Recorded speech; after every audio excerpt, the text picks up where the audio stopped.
Definitely. How you doing, ladies and gentlemen? Welcome back to the Boss Body Podcast. Sorry for the interruption. I'm back here with my brother DJ Killa Beat, King Bedbury himself. So we were just talking about what was his working style. He had a great answer there. Basically, really saying, you gotta let shit marinate. Everything. Let stuff marinate. Take your time. And my next question, we kind of already went over this already, a little bit. But what is your musical background? When were you? Yeah. So I come from like a strict rock and roll background. Like not like they're not like rap is evil or anything, you know what I mean? But like that's like just what they do. Like my dad sang in bands my whole life. My mom helped do like music business and promo and fucking shit like that. So I grew up around it as a kid. I was literally, carrying equipment and helping sell merch at merch booths and setting up drums and, learning how to do that stuff as I was absorbing all this. This is how I learned how to do everything. You know what I mean? Like I was around it as a kid.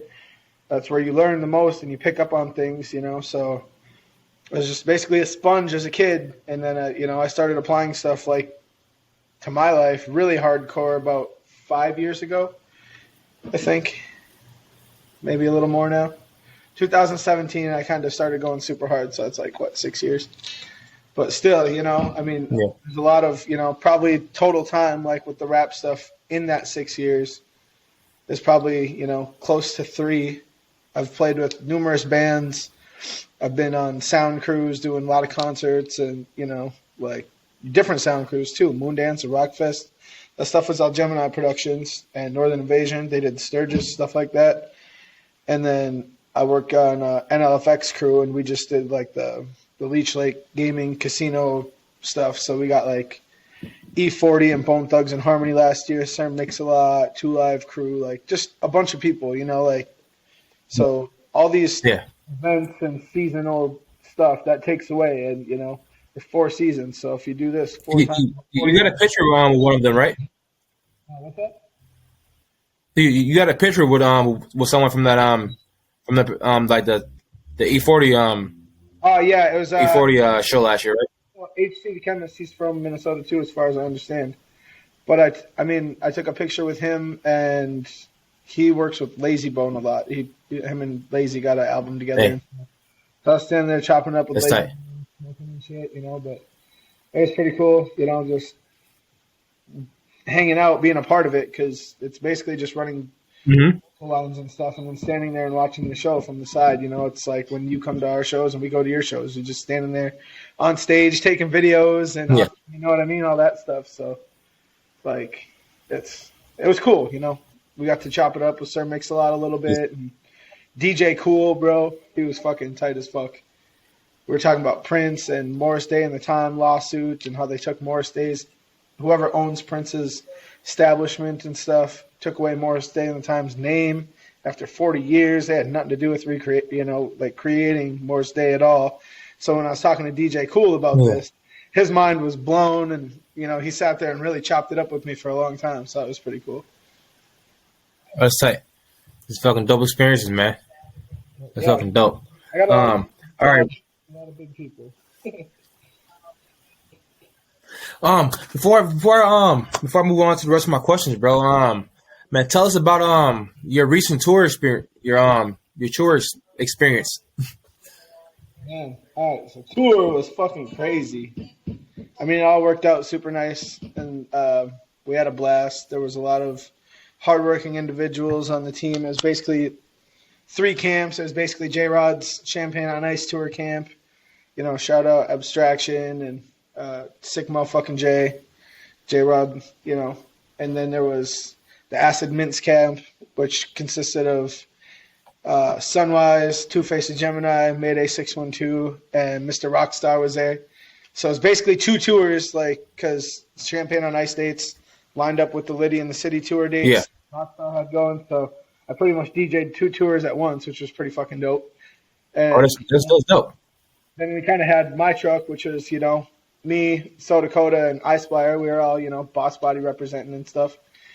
But Yeah. I got a couple sponsors that help back us up. Shout out. I really have to shout out to them super hard right now, especially since this is one of the first opportunities after that I've gotten the opportunity to shout them out. But, your Hometown Hemp Company, they make THC, CBD balms and gummies and stuff. They got some stuff in the works. Don't be afraid to look them up on Instagram, and I think you can see a lot of their content on there. Then I got Primo Ink Tattoo out of Grand Rapids up here. They do all my work. I got a hoodie on. I don't know if the people will be able to see this later or not, but I'd show you. Look it up on my Facebook, whatever.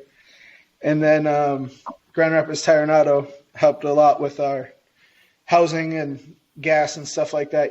It's cool when there's a lot of guys to split, but the extra safety net money and, the fact that people are putting their name with my name just means a lot. So shout out to all of them. Definitely appreciate you guys. But it's crazy. Definitely. Some crazy things happened. There was not very well maintained roads in Iowa. So between Kansas City and Omaha, it was snowy and stuff. And we're coming up, and this truck tries to pass us in the slushy lane. He was trying to rip by. You could ask So Dakota. You could ask Icewear, Brian, any of them, and they'll tell you in this truck, it was a black Chevy. He started to fishtail as he was going by us, and he almost hit us, swung the other way, almost hit us again, and then he went down the ditch, and this fucking semi came smoking up right behind him. That semi wouldn't have been able to stop either. So even if that semi would have hit that truck, that still would have hit us, and we would have been fucked. So then that's just the beginning. Yeah. That's on the way to Omaha. So now we're in Omaha, checked in at the hotel, all that shit. Super nice hotel, by the way. And we go to the show, which had some whatever misconstrusions happen. So it ended up being a daytime show. We show up at daytime, and there's these little baby snow flurries. It's not even sticking on the ground at this point.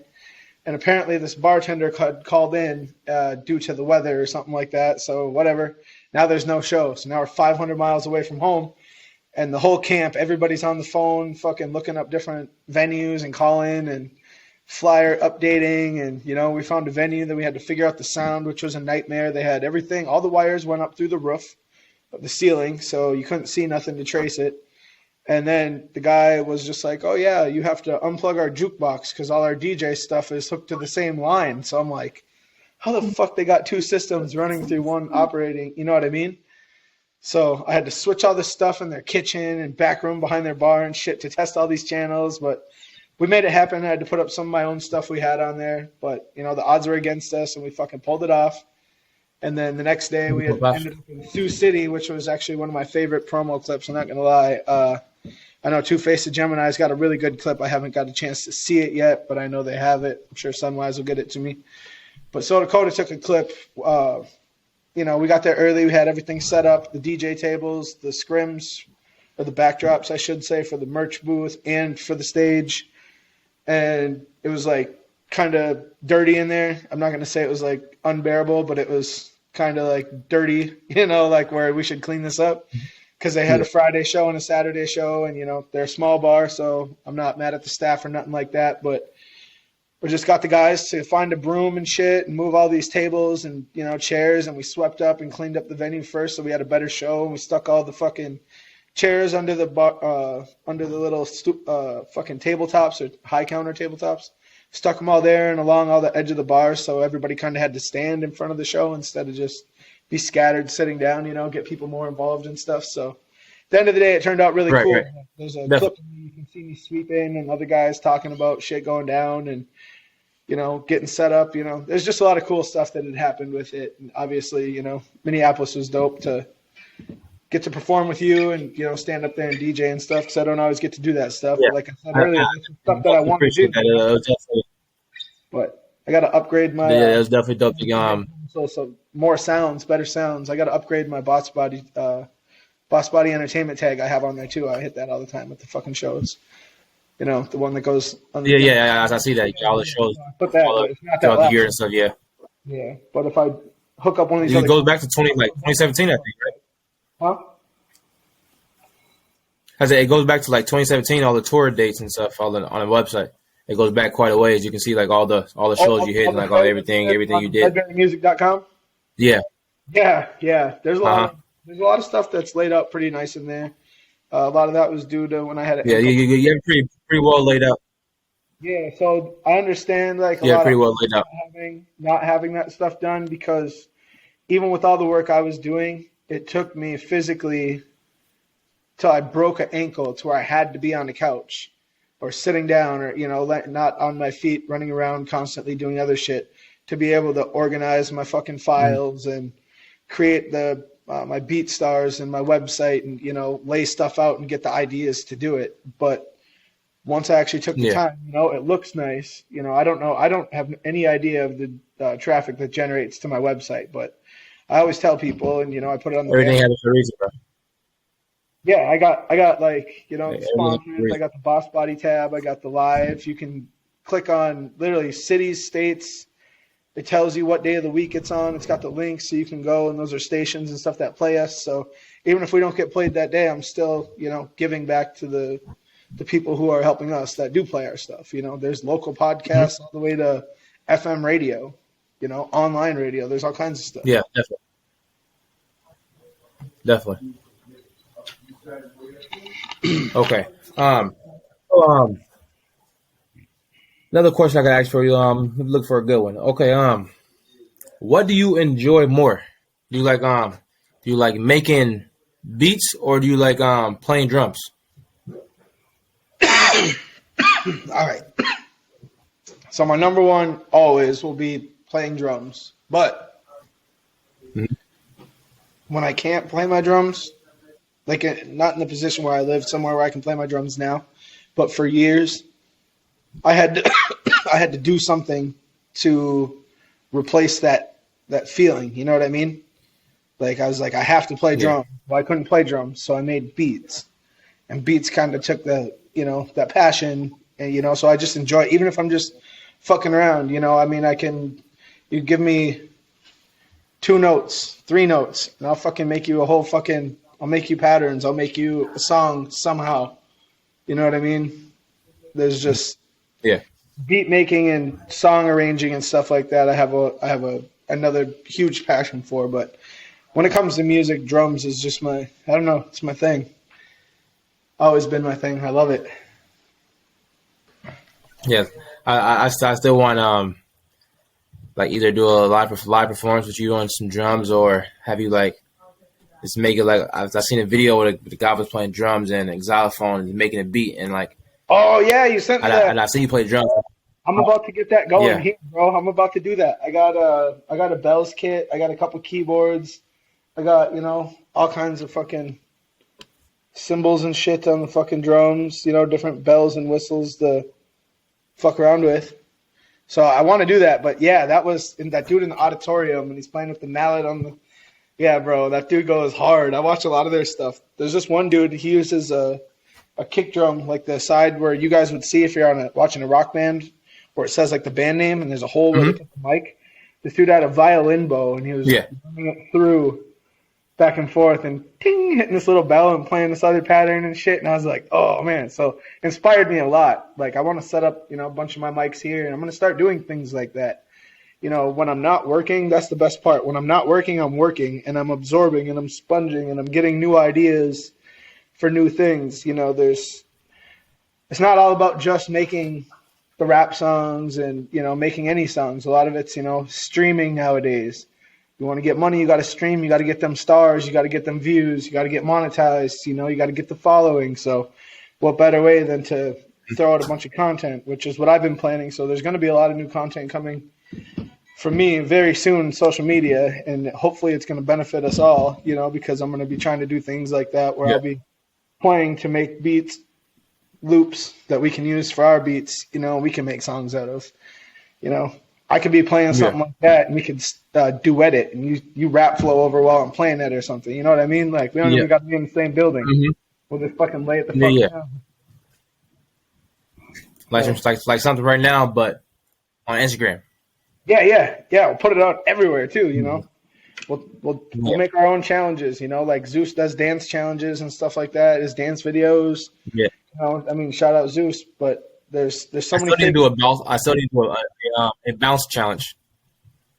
Yes. Yeah. By far. I need to do a bounce challenge. Yeah, I agree. Yeah. Yes, that song could be viral. Okay, so For sure, that could go. You're talking about like in between there. You're talking about making a song. I want to ask you what makes a good song to you? Like what are some key things? What are something you listen for when you hear a new song? What makes it good to you?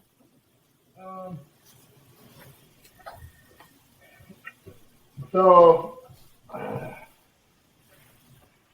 I don't know. Right away off the bat, I look for performance, delivery. The flow. Are they punching in? Are they spitting this shit for real? Are they? Does it sound good? Is it arranged good? Is the editing? The engineering? Is there different volumes fluctuating or background? Like. I just pick apart everything because I produce and I engineer. So to me, I look for basically in the artist. Obviously, I'll pick apart the beat in a second, and then I go right to the artist. I go to the lyrics and the delivery. I want to know, are they really doing this? Is he on the mic going, yo, what the fuck is up? Time to get cut, big butt, or is he fucking in there flowing? You can hear the little bit in his voice. You can hear, like not necessarily strain, but emotion. You can hear, his breathing patterns. You can hear if he's delivering super nice and he's punching in, or if he's just fucking spitting that shit raw. Like if you're just spitting in front of your face, you know what I mean? Like I look for a lot of delivery. I like the delivery. That's probably one of my favorite parts. But to a good song, it's got to be formulated decently. It can't just be completely random where parts aren't coming back to parts. If you're gonna make a song, I'm not talking about like ciphers and, like not even really remixes, just like a regular original song.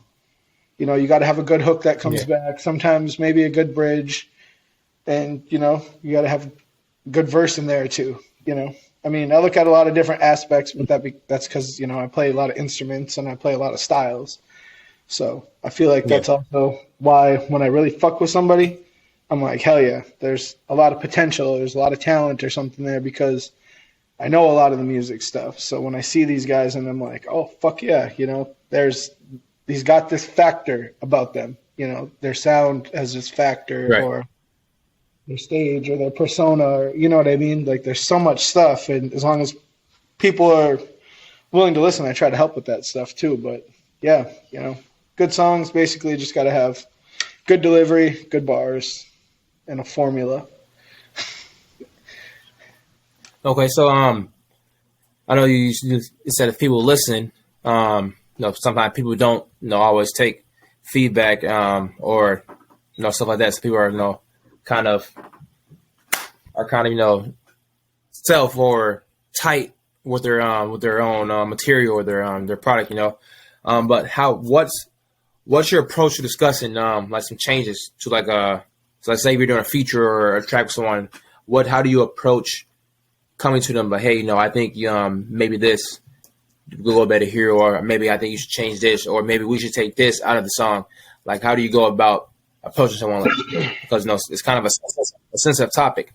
If you really think about it, you don't want to tell artists how to do their art. The only thing I do is I don't really.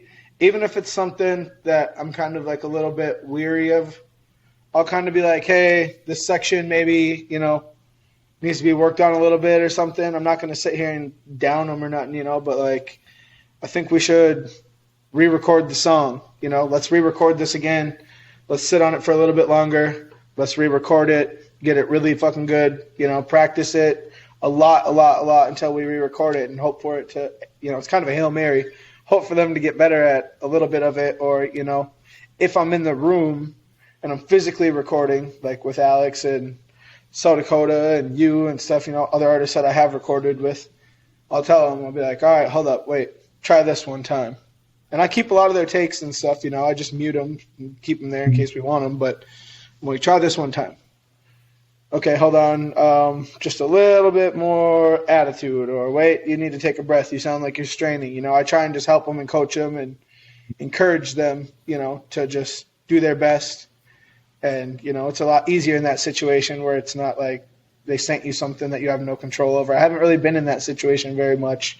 There's a couple features I was like, this is kind of weird, but I mean, it is what it is. People are going to get better over time, and telling them something that might hurt them isn't going to help them. They're going to be like, "Man, fuck you, blah blah blah." But again, like I said, I'll be like, "Hey, man, maybe we should just work on this section a little bit more, or something," and just kind of don't really be mean or nothing. Just kind of push it out a little more. So let's keep working until we get it right, or at least until we feel like it's good. You know what I mean?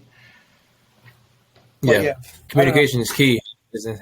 How do you communicate? 100%. Yeah, communication goes a long fucking way. That's definitely bro. Best thing I could give as advice for any artist: communicate with a motherfucker. So, bro, I want to play a song. It's actually my favorite song that you and Alex have done. Keep It Rollin'. I want to play the song because to me it's like the song is just dope. It's just real smooth and just calm, collective. But y'all go so hard on the song, and honestly, it's a big song too because the message behind it is really dope. Tell me a little bit about the song "Keep It Rollin" when you and I Aspire. So I think we're kind of there's a lot of people that are like, "Yo, you guys are fucking dope," but I don't know what the hell you're saying.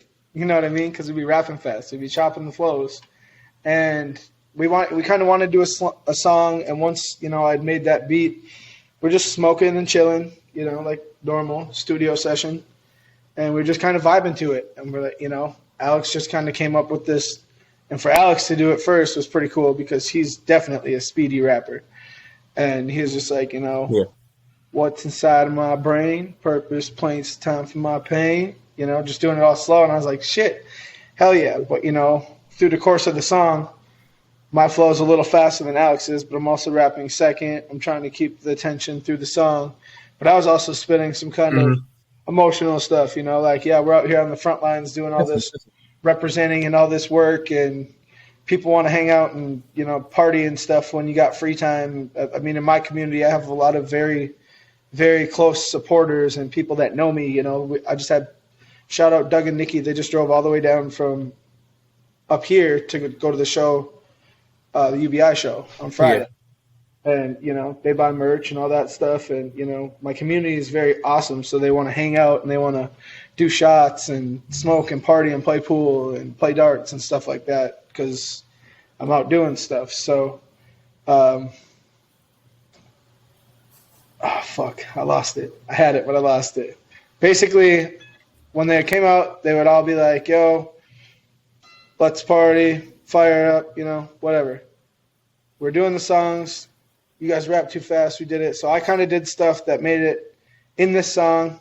There's a little bit of speed there, not much, but it was basically me trying to talk about a little bit of myself that people don't see when we're out partying and doing all that shit. You know what I mean? Like where I'm Mr. Rockstar and Mr. Hollywood and whatever the fuck, I'm just a regular person like them too, you know what I mean? But, we're out here on the front lines trying to build our brand and be the face of this stuff. And, you don't really lay all that out there all the time, at least not in the genre that we do and, all the stuff. It's not really like that for us. So for us to kind of bring out a little bit of our anxiety and our fears and then some of it, talking about being hopeful and turning it around to doing shows with artists and sky's the limit and, people who influence us and stuff like that, it's just kind of a dope little message. I agree with that.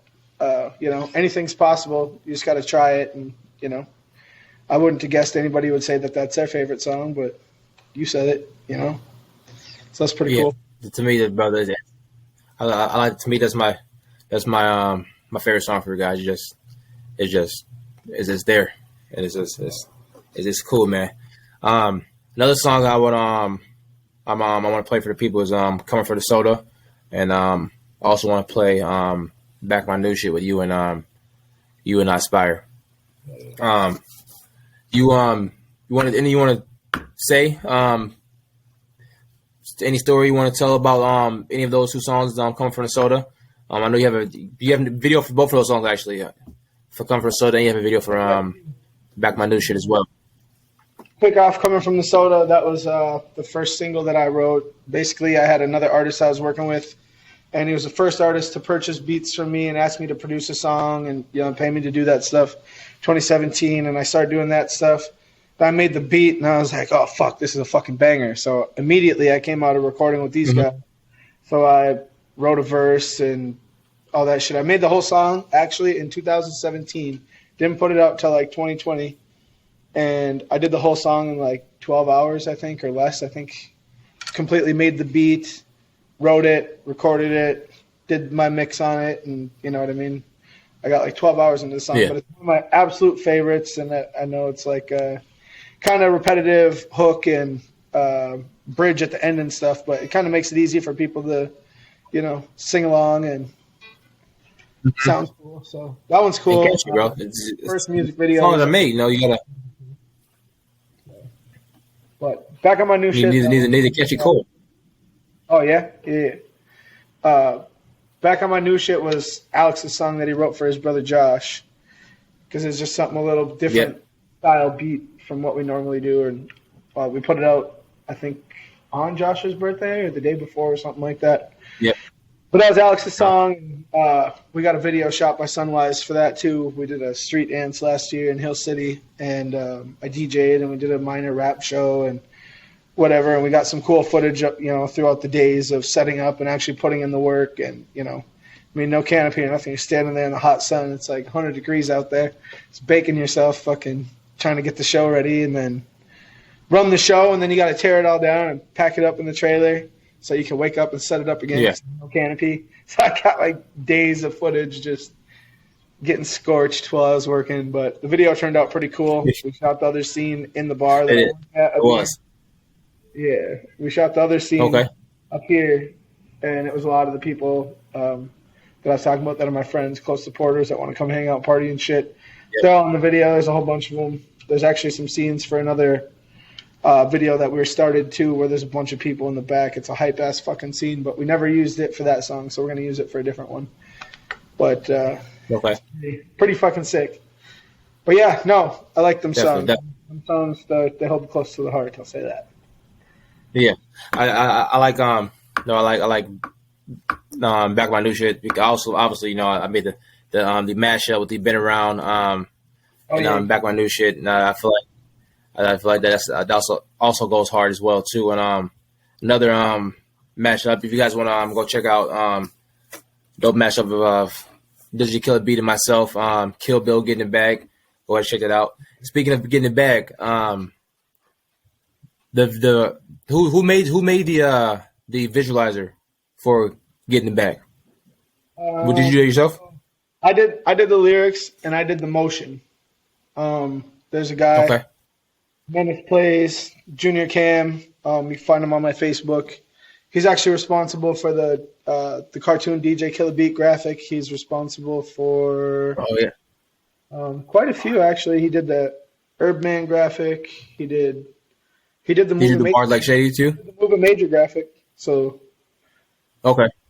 that's him too. It's all credited. If you go to bedburymusic.com, you can find the names, under the track info or whatever, or you can just go straight to Instagram, find the motion graphic preview, and get the tagged account off there. But yeah, he's pretty dope. He does a lot of this stuff for me. He's kind of my go-to guy if I need any edits or anything. I just hit him up, and he's always got the fucking work done for me very quickly and very good quality. So he did that. Dope, man. You guys heard it. So Killer Beat, man. Tell people again. Give me your socials where they can find you, and anything else you want to plug in, my brother. All right, so we're gonna hit the website bedburymusic.com, bedbury music.com. Anybody who wants to book shows, features, anything like that can hit up bedburymusic@gmail.com. You can find all this stuff on bedburymusic.com. But there's Twitter, Bedbury Music. There's Instagram, Bedbury_music. It should pop up DJ Killer Beat too.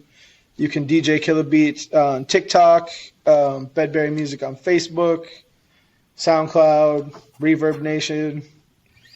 Pretty much anything you could think of. Everything is Bedbury Music. As long as you spell it right, I'll pop up. Or look up DJ Killer Beat. That's too, Kyle Bedbury, Bedbury Music, DJ Killer Beat. Also, don't be afraid to find our stuff on iTunes, Spotify, your favorite actual listening platforms. That'd be super cool to run some numbers up if anybody wants to help do that. I got merch available. Hit me up. I'll send you some items of catalog choice, and pretty much anybody that orders anything ends up with a shirt off. Bunch of free shit too. Yeah. Show your merch. Show the merch you're wearing. You got the hat, the sweater, and all that. Oh yeah. Oh, are they gonna be able to see me? Yeah. Oh shit. Yeah. So we got the Killa Beat T-shirt. We got the Killa Beat hat, the knives and everything. We got the Killa Beat hoodie. Also got the knives. The knives are on the back of the shirt. We got the record logo merch. We got iSpire graphic merch. We've got some koozies, shot glasses, pop sockets, bracelets, stickers, T-shirts, tank tops, hoodies, hats, beanies. Working on some ZMP ski masks. We've got COVID masks if anybody still wears them, motherfuckers. I don't know. But yeah, Bedbury music. All that good stuff. That's dope, bro. That's dope. Google Boss Body Entertainment. Find that shit. Stream it. Go listen to our fucking Takeover album. Shit goes hard. Definitely, bro. Definitely. Well, brother, man, it's been a great time talking to you. We're going to get to those tracks right here, right now. People who are listening, stay tuned. Tracks are coming up here in a second. And one more time, man, it's been the Boss Body Podcast, Turnt Talk with Tray. Definitely appreciate my brothers for spending some time with me, man. We're playing for half an hour, but it's been over that almost an hour now, so definitely appreciate that. Hey, we got to do one where I can be there in person too soon. That would be fucking legit. Definitely. That would be the way to go. Yeah, we always plan for it, but we'd be so busy always. Yeah, I know. I feel bad every time too. I'm like, fuck, I'm gonna miss this. That's why today I was like, I can't miss this. I was like, I've already missed it too many times. This has to get done. I'm gonna promote the fuck out of this too. I'm gonna put it all over. If there's any way you could send me, definitely take some clips. If it turns out video footage. I know you chop them up when you put them out, but you could send the same clips to me, and I'll put them on socials and everything too, so we can direct as much traffic here as possible. I know I did pretty good on the YouTube channel for the Acid Mints. I know there's 300 or 400 or some views on there, so that'd be cool to pull some people into listening to our shit, because a lot of the guys come up here, so they know, Breezy been here, Stampede, So Dakota's coming on the 22nd, so that's a decent little chunk. Obviously, iSpire's from here. So half the team, people up here know who the team is, so they can really tune in. Definitely. Heard it, man. Y'all heard it here first. DJ Killa Beat, King Bedbury himself. Follow him on all social media, man. Follow Boss Body Entertainment. Follow the whole team. Look us up, man. Support, success, start with support. I like saying it a lot because it's true. Success, start with support, man. It ain't hard. Just do a like and share. Click a link. Every click matters. Every view matters. Oh, yeah, definitely. By far. Say it again. Oh, yeah. Also, shout out. I love you, bro. Shout out to say what? Rap star, the people's champ right here, motherfucking Trayvon. Appreciate you. I appreciate it. I appreciate it, my brother. Appreciate it, my brother. Hey, a lot of work for the team. Definitely appreciate that, man. But hell yeah. Let's, we got you. Uh-huh. Yeah. Hey, man. This is the Boss Body Podcast, man. Boss Body is us, man. It's everybody. So, started here with us. So, we got to represent and put on for the team, man. That's what we do. Definitely, brother. Love you, man. You take care. Definitely. And, be safe, You too, man. I'm going to be seeing you soon, bro. You take care, all right? And, and play us out with a little tune. I'm unplugged.